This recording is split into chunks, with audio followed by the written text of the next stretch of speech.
So, what's the big controversy happening with Dragon's Dogma right now? So apparently there is when the game launched, people found out that there were microtransactions in it, and you cannot restart your character unless you do some you have to do some tinkering on Steam, but it may lead you to getting banned too, which is strange.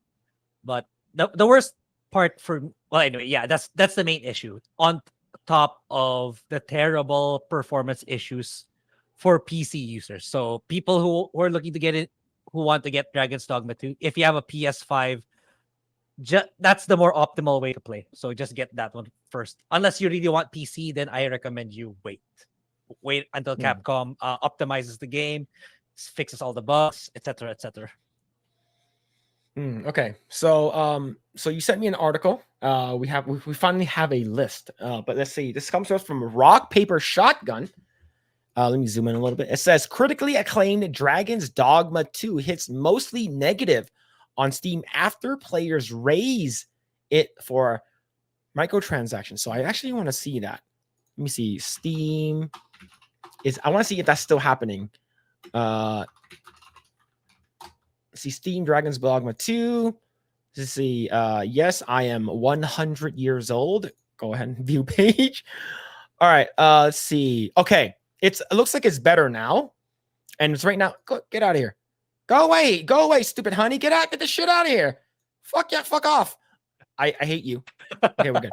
All right. So yeah, so it's mixed reviews with 27,000. So last time it looks like it was mostly negative, right? Yeah. So Yeah. man, and the thing is that I think the reason why was because of the optimization was just really, really badly done, and like people were like getting like they're not locked at 60 frames per second, and like you said that Moist Critical Charlie, he said that his games was crashed over like 10 times or something, which is pretty nuts. Yeah. Yeah. Character creation, he was crashing multiple times already. So he really couldn't, like, he wanted to stream the game, but he couldn't. He really couldn't. That's why. Yeah, Yeah. okay.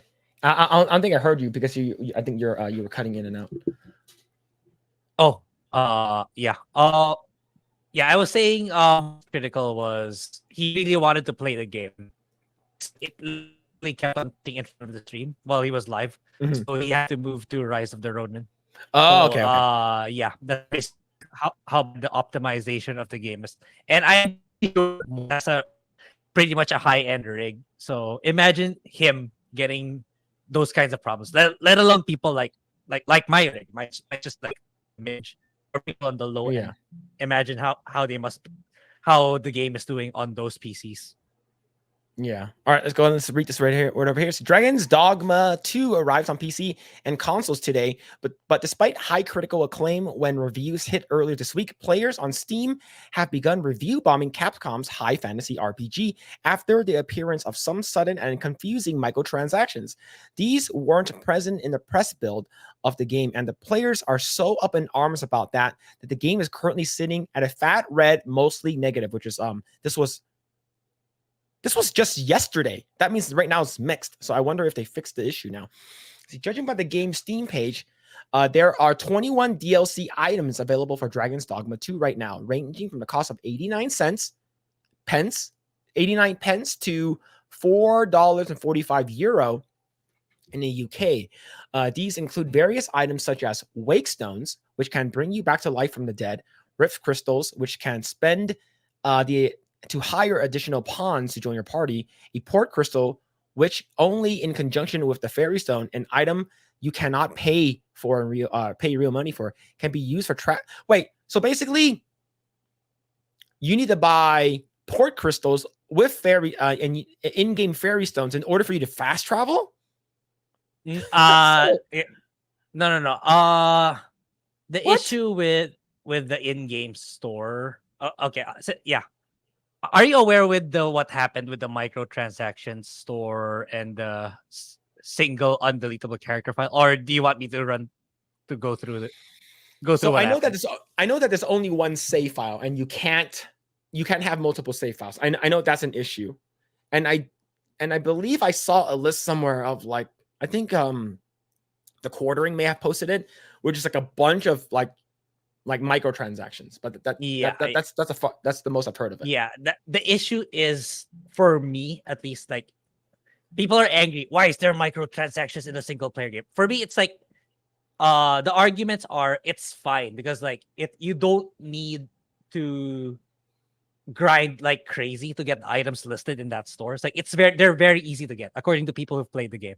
Mhm. They are very, very easy to get, and it's been a practice for Capcom's other games like Resident Evil, like Monster Hunter. They always put that kind of shop in, but they don't they it's never mandatory to buy them because they are very easy to get. So, but for me, my concern with that is that none of the reviewers who got a copy before the game's release, none of them mentioned it at all. So it comes across as disingenuous, or they intentionally hid it, whether it's them or it's Capcom. But I've been looking up on what's going on this morning before we went live. It's Mhm. more of Capcom telling the early reviewers that it was actually there, but they never even bothered bringing it up. For me, it's like, if you brought it up, it's like saying, "Oh, guys, there's gonna be an in-game store when the game launches, but it's fine." It's like, I never they are super super easy to get, super super easy to unlock, so you can just ignore it. Mhm. That would have been fine. That would have been sufficient um transparent information for us, and for us to decide if that's going to be a deal breaker if we want to buy the game or not. But the thing is, what made people so angry is that that information was withheld until they got their hands on the game. That, for me, that's the issue why people are so mad about this microtransaction source. Like, because there's a lot of people are defending, you don't really need the store, but for me, the root cause of why people are angry is that you withheld intentionally withheld this information, even though it's Mhm. not really relevant. You chose to withhold this information. That's why people are angry. It wouldn't have blown up the way it did. Okay. For me, All right then. that's what's wrong. That's why it's such a hot topic right now. Okay. Yeah, that doesn't make sense. Let's see.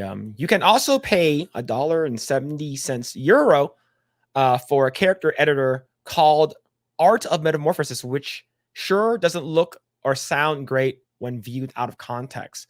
Capcom have since emphasized in a message to Steam players that many of the DLC items can be obtained in-game or as paid DLC items, including the aforementioned character editor. They also list the wake stones, rift crystals, port crystals, I think is it Gao key, and more as items you can also obtain in-game without handing over any real world money. I can see why players are angry about this. The presence of microtransactions has been poorly communicated ahead of the game coming out, and given how much backlash there was when Capcom announced its base price of $60 euro, $70 US, it's understandable why the thought of potentially having to pay more for it has got players backed up. You see, admittedly, most of the negative Steam reviews seem to be reacting to the fact that the game they exist at all without considering whether they are actually critical to your progress in the game or not. For clarity, they are not. So I think, to be honest, if they're there, I'm not gonna buy them. And the thing is that for a single player game to have DLC, Yeah, it's fine. But that's not. actual microtransactions is, you're not doing a PvP game, so technically you don't need them, right? You're not like Yeah, racing to the top or anything like that. So it's not that big of a deal. I think the big deal yeah, for me is the game not fucking working. I think that's huge. yeah. And That's huge too. yeah, That's huge too. It's like, yeah. like this, like they added fuel to the fire by doing the shady practice of not revealing that info. It's like, leave it to the people. It's like, people say, "Oh, if the game still runs, if you don't need the microtransaction store in order to play the game, okay, it's fine." Well, on the other hand, there's another group of people saying, "No, I'm not gonna support this BS, so I'm not gonna buy." So you're kind of like skirting the line, so just so those people will buy the game first, and then they will find out. That's why it blew up the way it did. It's like, if Yeah. they just been transparent at the very start, it wouldn't that microtransaction store wouldn't be such a big deal, in my opinion. Yeah. Yeah. But Like someone in the chat but says, yeah, it's deceptive for sure. Yeah, go ahead. yeah, and at the same time, we know how these video game companies, especially when they scale, especially when they become public, it's only a matter of time where business executives, shareholders get, no, we're not making enough money. Find ways to make more money. So how are they gonna do that? So like we have the in-game shop. So we gotta incentivize players to buy more. So what are they gonna do? They're gonna make it harder to get those resources. They're gonna make it harder to get experience points. That's the dangerous precedent that this sets. That is why. Mhm. That's why it's such a hot issue right now. But yeah, the fact that they chose to not disclose that there's a store before until people bought the game. That's yeah. Like it's questionable now who to trust, especially those who get early copies of video games. Yeah. Like in my opinion, yeah, it's pretty shitty. Let's see. Let's continue. Let's see. Okay. A legitimate concern for mention for Steam reviewers, however, is the game's PC performance woes, which our hardware editor James has already reported on extensively. Dragon's Dogma 2 takes some serious hardware to maintain consistently smooth performance, he wrote. And don't even think about playing it on Steam Deck either. Man, imagine Yeah, it's don't gonna be try crazy. anymore, chat. If any of you are playing want to play this game on Steam, just maybe wait for the next iteration of the Steam Deck, but not the current one. I doubt it can run it even See, on low settings. in the same message to players, Capcom have acknowledged Dragon Dogma's 2 performance issues, saying that they sincerely apologize for any inconvenience. They are investigating / fixing critical problems such as the crashes and freezing. They are looking at ways to improve the game's frame rate issues. A large amount of CPU usage is allocated to each character and calculating the impact of their physical presence in various areas. In certain situations, where numerous characters appear simultaneously, the CPU usage can be very high and may affect the frame rate. We are aware that in such situations, settings that reduce GPU load may currently have been limited effect. However, we are looking into ways to improve performance in the future. How fast can they get this done? That's the thing. Nah, it's like I'm pretty sure the dev team right now of Dragon's Dogma 2, they're being crunched to the to oblivion to get to optimize this. But yeah, it's modern gaming in a nutshell. It's like release it we'll release it now, then we'll fix it later, which is sadly people condone that behavior. Yeah, it's like it feels like for me personally, I saved some money because like I was really considering getting one of these, either Rise of the Ronin or this. It's like before Stellar Blade, but it's like I was thinking, nah, I'll just wait for Stellar Blade. I think I made the right call. I made the right, because like Rise of the Ronin, I think the consensus is it's great. It's a great solid game, but it's not fantastic or it's nothing spectacular. But it's a great game. It's like, so I think I would just wait. I'll wait for a price cut maybe, because like Yeah, like I would want to play Ghost of Tsushima first because I've never played that game yet. So I'd want to Mhm. play Ghost of Tsushima first before I jump into Rise of the Ronin. Yeah, I think for this game, like this game does look fun. Like I watched I watched Asmon go play it a little bit, and I've seen some of the character creation. It looks really really cool, and this game does look really fun. I think I'll probably buy it It when the price drops and wait until the optimization, wait until all that's done. But how long do we have to wait? Right? How like I, people are just gonna put off and not yeah, buying the game until they fix the issues. yeah, I feel terrible for the dev team of Drag. I'm pretty sure they are crunching them right now. It's like that's the thing. It's like, oh, it's so cool to be a game dev, but I can I like someone from the outside, I can see the struggles of being. You have to adhere to greedy businessmen. You have to meet so really tight deadlines. Like, nah, I'll just be the one to play games. I don't think I'm interested in developing games. I think it's an absolute nightmare. Thanks for checking out this segment of the Project Eggroll podcast. If you like what we do here, please like, share, subscribe, hit the notification bell, and you will know next time when we go live. We do go live every Saturday at 8 p.m. Once again, we are just getting started. Tons of more video to come. Thanks, and we'll see you guys next time.